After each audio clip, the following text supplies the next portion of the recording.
Një aksident i rënd rrugor është regjistruar në aksin rrugor Vlorë-Kot në rrugën e lumit të Vlorës. Dy automjete janë përplasur me njëra tjetrën, një automjet tip Benz dhe një automjet tip Ford. Nga informacionet e para mësohet se nga aksidenti pasojat kanë qenë shumë të rënda, ndërsa 2 persona kanë humbur jetën dhe një tjetër ka mbritur në spital në gjendje shumë të rëndë shëndetësore.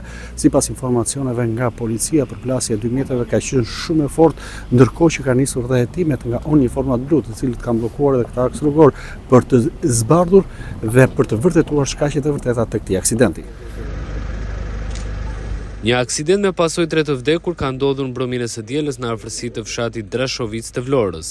Në aksident janë përfshirë një mjet tip Benz me drejtues Adi Alusha, i rreth 30 vjeç, dhe një mjet tip Ford me drejtues Esad Brahimaj. Ngjarja e rëndë ndodhi përgjatë rrugës së lumit të Vlorës, një aks i frekuentuar nga drejtuesit e mjeteve, ku 2 automjete janë përplasur kok më kok. Përplasja ka qenë e fuqishme duke shkaktuar dëmtime të rënda në të 2 automjete, të cilat u shkatruan pothuajse plotësisht në pjesën ballore.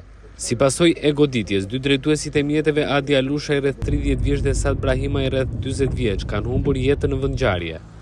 Ndërkohë pasagjeri në një prej automjeteve, Andrea Begaj, në gjendje kritike është transportuar me urgjencë drejt spitalit, ku dhe ka ndrur jetë. Vetëm pak orë më pas, pasi nuk ka arritur të mbijetojë plagëve të marra.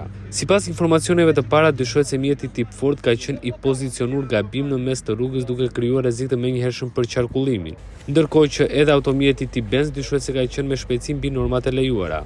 Kombinimi i pozicionimit të gabuar në rrugë dhe tejkalimit të shpejtësisë dyshohet të ketë qenë faktor vendimtar në përplasje fatale. Disa orë pas aksidentit, në të cilën humbën jetën 3 persona, blu TV është rikthyer sërish në vendin e ngjarjes. Prej aksidentit në aksin Vlorë-Kot dhe përgjatë kësaj të ënë, shenjat janë tepër të dallueshme. Blu Televizion është kthyer sërish të mëngjesin e kësaj të ëne në vendin ku ndodhi edhe aksidenti tragjik ku humbën jetën 3 persona. Siç mund ta ndiqni edhe nga pamjet pas shpinës time, vetëm disa orë pas këtij aksidenti, shenjat janë ende të freskëta.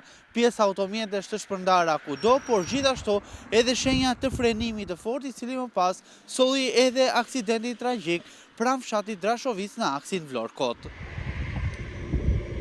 Kështu targa e mjetit Benz ka përfunduar në anën tjetër të trafikndarës, si dhe pjesë nga automjeti Ford.